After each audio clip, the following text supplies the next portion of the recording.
Alright, if you didn't know what a faces pain scale was before, I bet you do now. I hope you found that clip to be entertaining or at least a little bit amusing.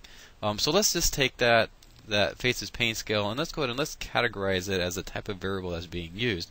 And so here in the screen in front of you, you see a variation of that pain scale. And so at one end we have 1, which is very little pain, and you have a person smiling or a face smiling at you. And then at the other end of the spectrum you have what's called extreme pain, and it's given a number of 6, and there you have a face that has tears and it's a frowny face, so a very sad looking face. And so let's go ahead and let's classify this response scale to the type of variable that is being represented. So again, we will not classify this as an ordinal variable, even though technically it is, because we don't consider this to be an ordinal variable for statistical purposes. So we'll classify response scales as either interval or ratio. Again, that's one of our exceptions. So just go ahead and just jot down your notes just really quick. Is this an interval or a ratio variable?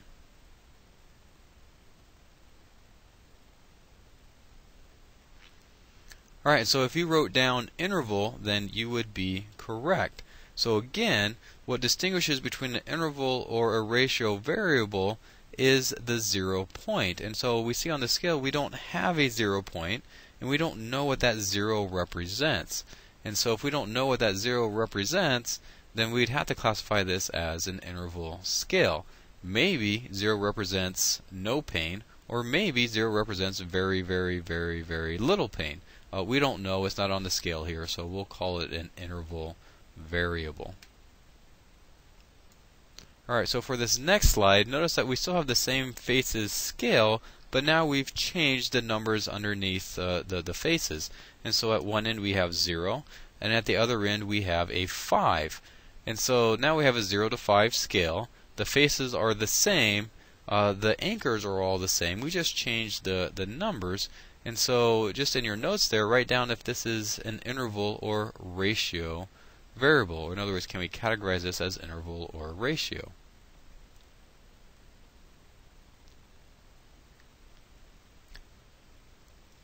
So again, if you had said interval, then you would be correct. So notice that even though we have a 0 point on our scale, the 0 does not represent the absolute absence of pain.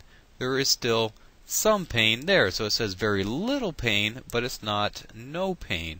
And so here we have a 0 on our scale, but that 0 does not represent the absolute absence of pain.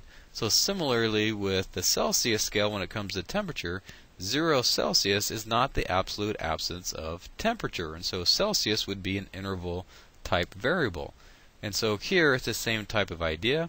We have a 0, but it's categorized as very little pain, not the absolute absence of pain, so we would still call this an interval variable or an interval scale.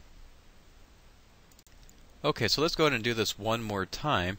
So you'll notice here we still have the same faces, we still have the same numbers. It looks like it's a 0 to 5 scale. We're still talking about pain, but notice that for one of the anchors, in particular the anchor that's under the 0 number, has changed. So instead of saying very little pain, it now says no pain. Alright, so we've changed that particular anchor. We now have a 0 to 5 scale.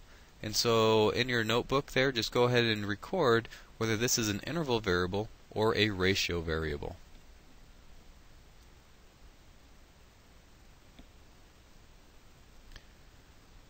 So if you said it's a ratio variable, then you would be correct. And so the reason why it's ratio now is because we have a 0 point, and that 0 point represents the absence of pain. And so it's not that we have a 0, it's what that 0 represents, or in other words, it's the context. So if we have a 0 to 5 scale or 0 to 10 scale, and that 0 point represents the absolute absence of what's being measured, in this case pain, then we would categorize this as a ratio variable. Alright, so if you're concerned the fact that we can just change an anchor or change numbers and now we recategorize the type of variable that we have, then you probably should be. But that's what statistics is. Statistics is more conceptual than it is mathematical, and that when we change things like anchors or numbers, we change the meaning or the context of what we're measuring. And so in this particular case, we'll say this is a ratio variable. because that 0 point represents no pain.